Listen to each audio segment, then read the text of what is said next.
నందమూరి తారక రామారావు గారు అంటే తెలియని తెలుగువాడు లేదు. అలాగే నాట్ ఓన్లీ తెలుగు రాష్ట్రాలు, ఇండియా అంతా ఆయన పేరు తెలుసు. అటు సినిమాల్లోనూ ఒక సెన్సేషన్ క్రియేట్ చేశారు ఆయన, అలాగే రాజకీయంలోనూ ఒక సెన్సేషన్ క్రియేట్ చేశారు నందమూరి తారక రామారావు గారు. చదువుకునే రోజుల్లో ఎక్కువగా ఎన్టీ రామారావు గారి సినిమాలు చూసేవాడిని. గుండమ్మ కథ, మిస్సెమ్మ, జగదేక వీరుడు, గులేబీ కావాలి కథ, ఇలాగా రకరకాల సినిమాలు. ఎన్టీ రామారావు గారి సినిమా అంటే మొట్టమొదటి ప్రిఫరెన్స్ ఇచ్చి వెళ్ళేవాడిని నేను.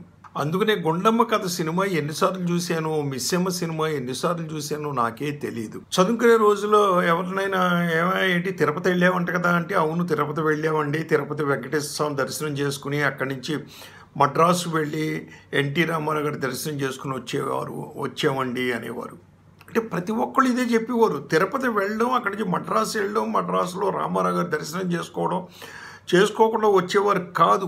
ఆయన కూడా చాలా ఓపికగా దర్శనాన్ని ఇచ్చేవారని విన్నాను నేను. అయితే నేను ఫిల్మ్ ఇండస్ట్రీలో వచ్చిన తర్వాత అటు టీ నగర్లోనే ఉండేవాడిని నేను.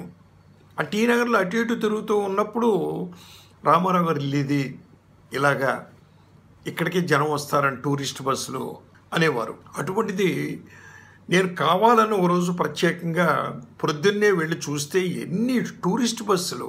ఓ పర్టికులర్ టైంలో రామారావు గారు బయటకు వచ్చి అందరినీ పలకరించి, బాగున్నారా, మీరేం చేస్తున్నారు, ఏంటి, తిరుపతి బాగా జరిగిందా ప్రయాణం మీకు అని పలకరించి వాళ్ళు ఆనందపడిపోయేవారు, సంతోషపడిపోయేవారు. నమస్కారం అండి అని పదాభివందనాలు చేసేవారు అందరూ కూడానండి. అటువంటి మహానుభావుడిని నేను దూరం నుంచి చూడడం జరిగిందని సినిమా పరిశ్రమకి వెళ్ళిన తర్వాత మా గురువు గారి ఇల్లు, దాసరారెడ్డిరావు గారి ఇల్లు, నేను ఆయన దగ్గర అసోసియేట్గా పనిచేయడం, రామారావు గారి ఇల్లు గురువు గారి ఇల్లు ఆపోజిట్లో ఉండడం. గురువు గారు రాత్రి 2 దాకా వర్క్ చేసుకుని 2కి పడుకుందాం అనుకునేటప్పుడు మేము బయటకు వస్తూ ఉంటే రామారావు గారి ఇంటి దగ్గర సందడి స్టార్ట్ అయ్యేది. ఆయన 10 o'clock పడుకుని రాత్రి 2 o'clock లేచేవారండి. అప్పుడు వరుసగా కార్లు వచ్చాయి. అప్పటి వరకు మా గురువు గారి ఇంటి దగ్గర కార్లు ఉండేవి, 2 తర్వాత రామారావు గారి ఇంటి దగ్గర కార్లు ఉండేవి. చాలా అసలు ఆనందం వేసేది. ఒక లెజెండరీ డైరెక్టర్, ఒక లెజెండరీ ఆర్టిస్ట్ ఇద్దరు ఒకే వీధిలో ఆపోజిట్ వేళ్లలో ఉండడం అనేది చాలా నిజంగా అదృష్టం అనిపించింది. అటువంటిది రామారావు గారిని దగ్గరుండి చూడడం నేను మా గురువు గారు డైరెక్ట్ చేసినటువంటి సర్దార్ పాపారాయుడు సినిమాకి, మనుషులంతా ఒకటే ఫస్ట్, ఆ మనుషులంతా ఒకటే సినిమా షూటింగ్ జరుగుతూ ఉన్నప్పుడు అస్తమానం నాకు ఖాళీ ఉన్నప్పుడల్లా నేను వెళ్ళేవాడిని. నేను ఆ సినిమాకి నేను పని చేయలేదు, వెళ్ళేవాడిని.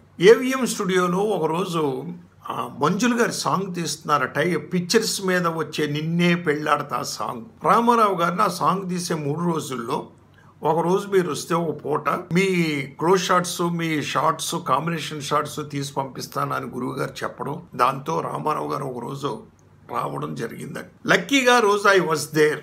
సెట్లో చూస్తా ఉన్నాను నిలబడి. రామారావు గారు కూలింగ్ గ్లాస్ పెట్టుకుని వచ్చి ఆడియన్స్లో ఫ్రంట్ రోలో కూర్చుని అలాగా నిన్నే పెళ్ళాడతా సాంగ్ ఆ అమ్మాయి పాట వేయమన్నారు. పాట వేశారు. ఓకే నారాయణరావు గారు, పాట రన్ చేస్తూ ఉండండి, నేను రియాక్షన్స్ ఇచ్చేస్తాను అన్నారు. ఓకే రెడీ నంబర్ అన్నారు. అసిస్టెంట్ డైరెక్టర్ నెంబర్ ఇచ్చాడు. రెడీ టేక్ చేద్దామా సార్? రెడీ, ఐఎమ్ రెడీ అన్నారు రామారావు గారు. గురువు గారు కెమెరా దగ్గర నుంచి నెమ్మదిగా వెళ్ళి ఆయన చెవులో ఒక మాట చెప్పారు, సార్ కూలింగ్ గ్లాస్ తీసేద్దాం సార్ అని. మేము కూలింగ్ గ్లాస్ పెట్టుకుని చూస్తే థియేటర్లో తప్పట్లు కొట్టేస్తారు అన్నారు. అది కాదండి, ఇది నైట్ ఎఫెక్ట్ కదా, బాగోదు. ఓహో అలా అంటారా, ఓకే. అదేమిటండి మరి మిగిలిన దర్శకులు కొంతమంది నన్ను చూస్తేనే భయపడిపోతారు, ఇలాంటివన్నీ చెప్పరేంటి మాకు. ఓకే ఎనీవే మీకు ధన్యవాదాలు అని చెప్పి ఆయన కళ్ళజోడు తీసి వాళ్ళ అసిస్టెంట్కి ఇచ్చి చేశారండి. ఆయన సంస్కారం చూడండి, డైరెక్టర్కి ఎంత గౌరవం ఇచ్చారు ఆయన. గురువు గారు ఆయన మీద బాగా జూనియర్. అంటే దర్శకుడు చెప్పిన మాటని గౌరవించే తత్వం ఆయనకు ఉంది కాబట్టే ఇండస్ట్రీలో అన్ని చక్కని సినిమాలు చేసి దర్శకులకు కోఆపరేట్ చేశారండి ఆయన. అలాగే సర్దార్ పాపారాయుడు సినిమా షూటింగ్ జరుగుతూ ఉంది.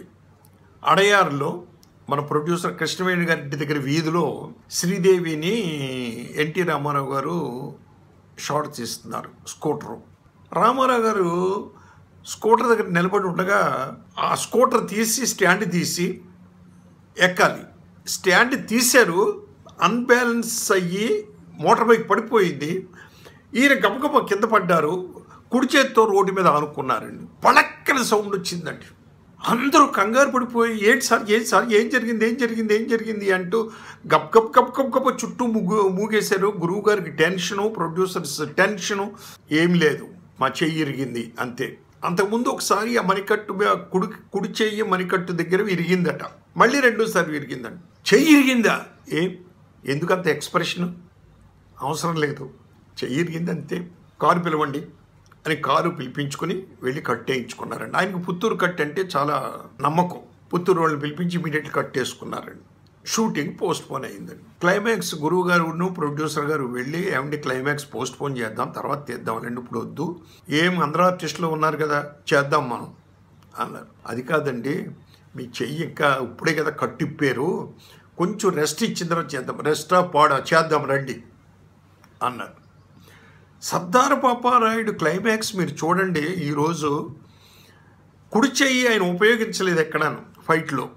ఓ నిమ్మకాయ అరచేతిలో పెట్టుకుని కుడి చెయ్యి అలా తొక్కిపెట్టి నొక్కి పెట్టుకుని ఎడం చేత్తో ఫైట్ చేశారు ఆయనండి. చూస్తే మీకు తెలుస్తుందండి. అంటే ప్రొఫెషన్ మీద వాళ్ళ ఏకాగ్రత, కాన్సన్ట్రేషన్, డెడికేషన్, ఇట్లాంటి విషయాలు, కొన్ని విషయాలు పెద్దల నుంచి మనం తెలుసుకోవాల్సిన విషయం ఎంతైనా ఉంది. ఎస్పెషల్లీ రామారావు గారు క్రమశిక్షణలో కానీ, డిసిప్లిన్లో కానీ, అవతల వాళ్ళని గౌరవించడంలో కానీ ఆయనే సాటెడ్. ఆ లక్షణాలు మనం బిహేవ్ చేస్తే చాలు మనిషి. నాకు అనిపించింది మహానుభావుడు అయినా, అందుకనే అంత మహానుభావుడు అయ్యాడు అని ఆయన అనిపించిందండి. ఇకపోతే నేను స్వయంగా పనిచేసిన సినిమా సర్కస్ రాముడు చిత్రంలో ఒక సంఘటన జరిగింది. మేము మద్రాసులో షూటింగ్ ఫినిష్ చేసుకున్న తర్వాత సాంగ్స్ కోసం ఊటీ వెళదామని ప్లాన్ చేసాము. చెప్పారు గురువుగారు, ఊటీలో మనం సాంగ్స్కి వెళ్తున్నాం సారు అని రామారావు గారితో. అలాగే బ్రదర్ తప్పకుండాను అన్నారు. కాకపోతే ఒక్క విషయం సార్, మనకి మధుమలై ఫారెస్ట్లో ఒక 1 డే వర్క్ ఉంది, ఊటీలో మిగిలిన సాంగ్స్ అన్నీ. అయితే నా ఉద్దేశం ఏమిటంటే వెళుతూ ముందు మధుమలై ఫారెస్ట్లో షూటింగ్ చేసేసుకొని అక్కడి నుంచి ఊటీకి వెళ్ళిపోతే ఇంకా అక్కడ ఊటీలో ఫినిష్ చేసుకుని నేరుగా చెన్నైకి వెళ్ళిపోవచ్చు సార్ పన్నాం అన్నాడు. అలాగే బ్రదర్, రేపు మార్నింగ్ నేను మధుమలైలో ఉండాలి అంతే కదా, ఓకే రెడీ అన్నారు.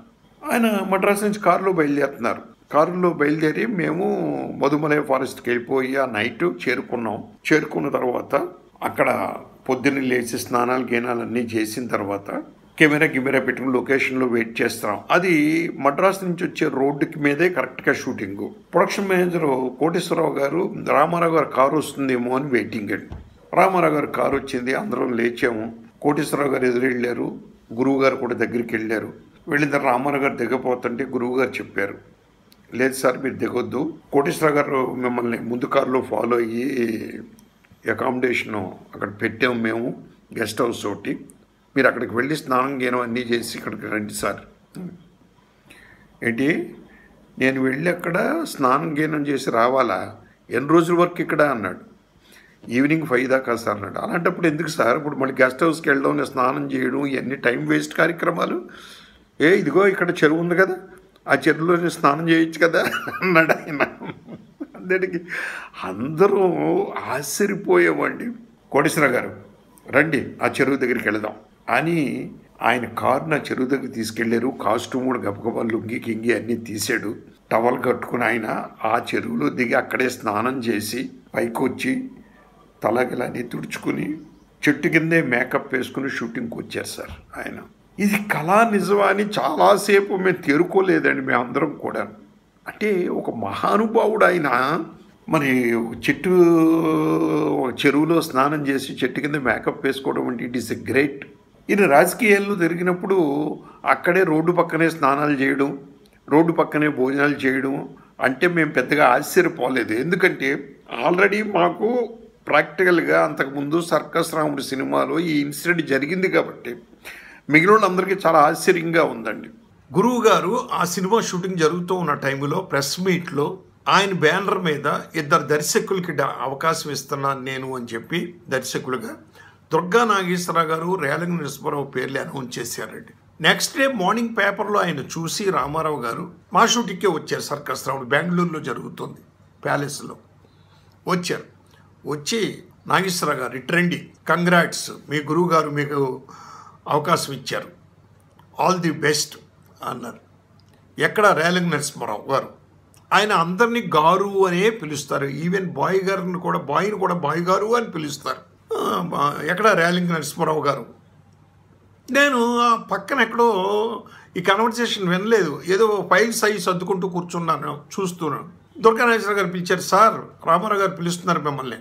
నేను కంగారు వచ్చేసింది, రామారావు నేనేం తప్పు చేశాను ఏంటో ఆయన పిలుస్తున్నారు అని గబగబా పరిగెత్తుకుంటూ వెళ్ళి నమస్కారం సార్, ఏంటి సార్ అన్న.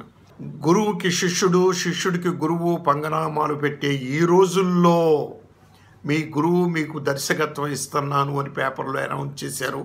మేము చూసి మేము చాలా సంతోషించాం. మీ గురువు జీవితాంతం మీ గురువు గారి పేరు నిలబెట్టవలసిన బాధ్యత మీ మీద ఉంది. మీ సినిమాకి వచ్చి నేను కొబ్బరికాయ కొడతాను, ఫస్ట్ కొబ్బరికాయ అన్నారు. మాట ప్రకారం ఆయన వచ్చి కొబ్బరికాయ కొట్టి నన్ను ఆశీర్వదించి ఆల్ ది బెస్ట్ నరసింహారావు గారు అని చెప్పి వెళ్ళారండి. అటువంటి మంచి మనిషి ఎన్టీ రామారావు గారు, గొప్ప వ్యక్తి. ఆయన గురించి 4 ముక్కలు చెప్పుకునే అవకాశాన్ని కలిగించారు మీరు నాకు. నిజంగా ఎందుకు అంటే ఆయన ఎక్కడ మేము ఎక్కడ, అసలు అటువంటిది ఆయన్ని చూస్తే చాలు అనుకునే వ్యక్తులు మేము. ఆయన పిక్చర్కి అసోసియేట్ డైరెక్టర్లుగా పనిచేయడం, మా సినిమాకి వచ్చి ఆయన కొబ్బరికాయ కొట్టి ఆశీర్వదించడం నిజంగా కూడా ఇది జీవితంలో మర్చిపోలేని సంఘటనలు ఇవన్నీ కూడానండి. నమస్కారం.